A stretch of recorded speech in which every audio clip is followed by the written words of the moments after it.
let's talk about some guidelines about Passover. I mean, new believers especially tend to focus on, well, how do I keep the Passover? How do I keep the Sabbath? How do I do this and that?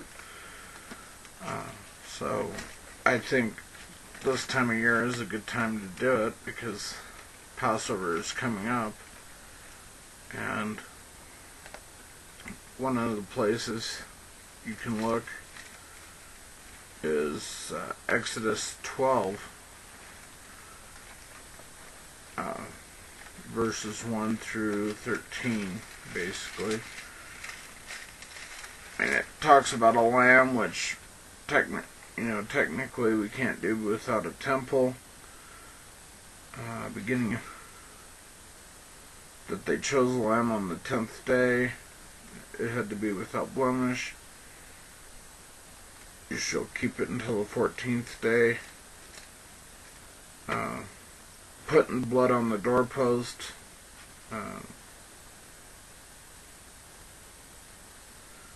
And they shall eat the flesh that same night roasted with fire, and they shall eat it with unleavened bread, bitter herbs, and bitter herbs. Do not eat any of it raw, but rather roasted by fire.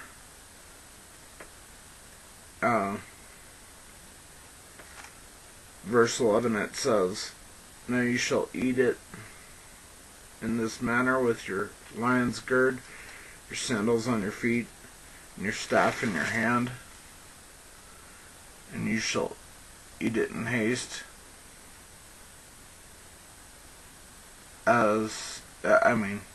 It is the Lord's Passover. Now, whether that is the way they did it for everything, eat it in haste and with their shoes on and all that stuff, I don't know beyond that point. But we go to the New Testament and you see the foot washing in John 13. It talks about the foot washing, and that he gave us an example that we should follow. We do personally.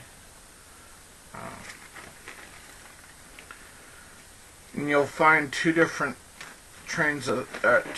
of ways of doing it. Is that they either do a full Seder with a Haggadah, which is basically a guideline, which basically a Seder does the retelling of the Exodus story. Maybe in a condensed version, it just depends. But if you have small kids, they're probably not going to listen to that for very long. Their attention span's going to wander if you do it with your children. But you can read in each of the Gospels has the main thing it talks about is the bread and the wine, which has to do with, he is our, it was the bread and the wine was a marriage proposal, but it was also the blood, it's part of a blood covenant, the body and blood, and I'll show that in a second when I get to Paul, what he says about it in 1 Corinthians 10. But in Mark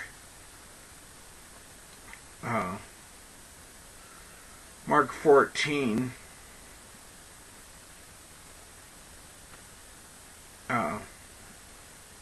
starting in verse 22, while they were eating, he took some bread, and after a blessing, he broke it and gave it to them, and said, take it,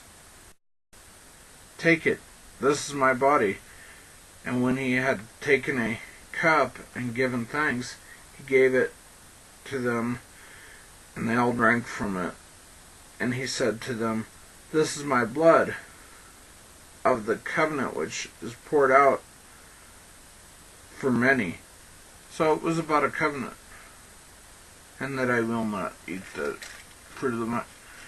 You also find it in the Passover in Matthew 26 and Matthew toward the end of the chapter, and then Luke 22. I can look at those real quick. Matthew 26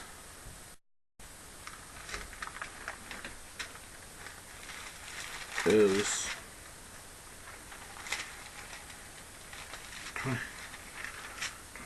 26. This is while they were eating, Jesus took some bread, and after a blessing, he broke it and gave it to the disciples and said, "Take, eat, this is my body." And when he had taken a cup and given thanks, he gave it to them, saying that, drink from it, all of you, for this is my blood of the covenant, which is poured out for many. And then it says that I will not drink until it happens again. And then we go to Luke 22.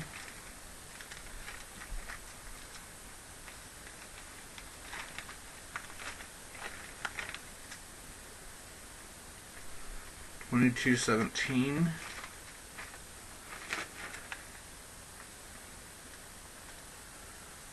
And when the hour had come, and when he had taken a cup, see, notice the cup comes first in this particular account, where the bread comes first in the other accounts. Verse 17, and when he had taken a cup and given thanks, he said, "Take this and share it among yourselves, for I say to you, I will not drink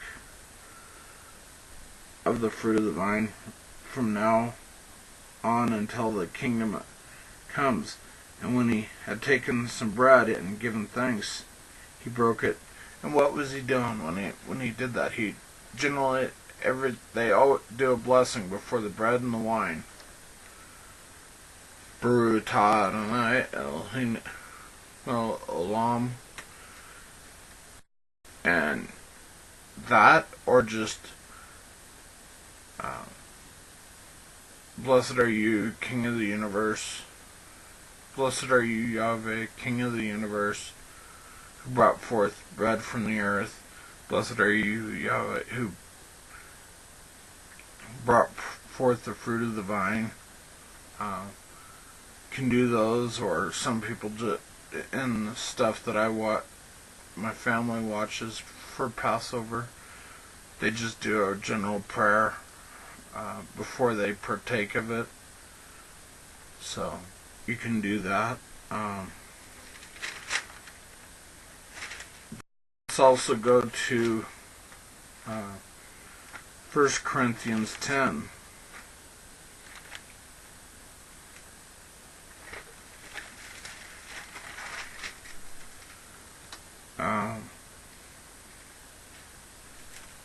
Leave for a minute. Or 1 Corinthians 11. 1 Corinthians 11.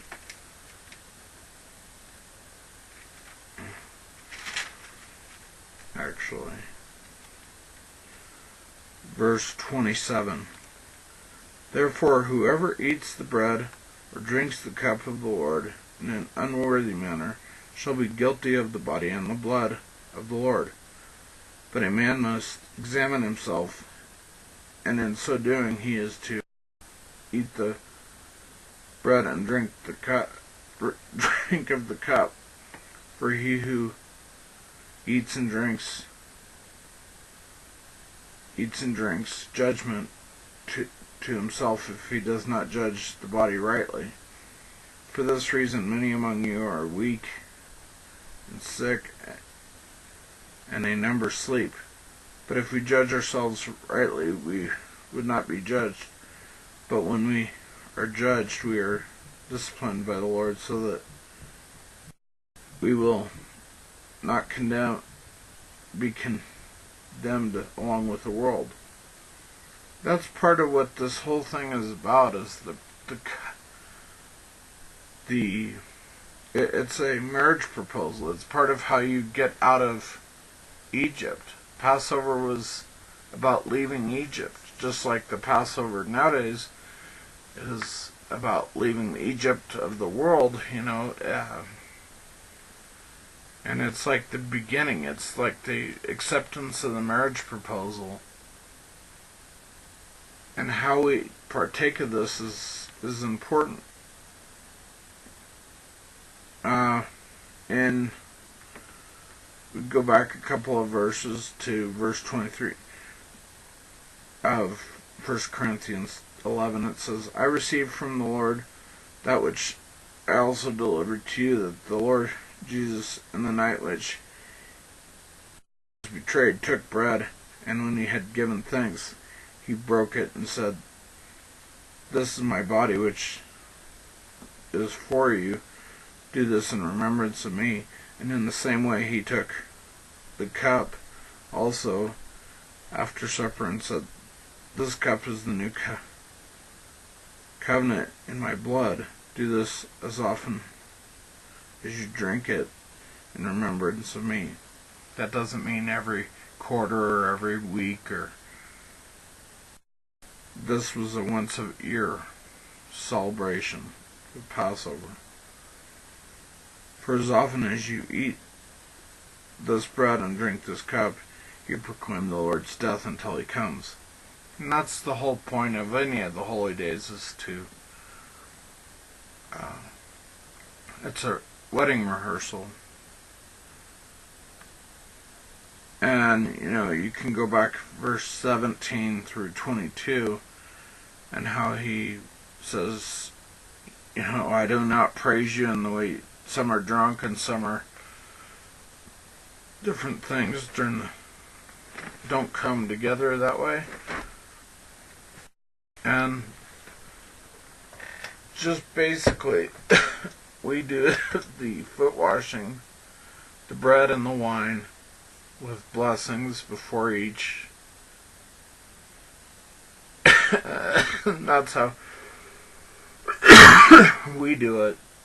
Some people do a full Seder and they use a shank bone instead of the lamb to remind them of the Passover lamb, of which Yeshua was that Passover lamb that delivers us from our version of Egypt today.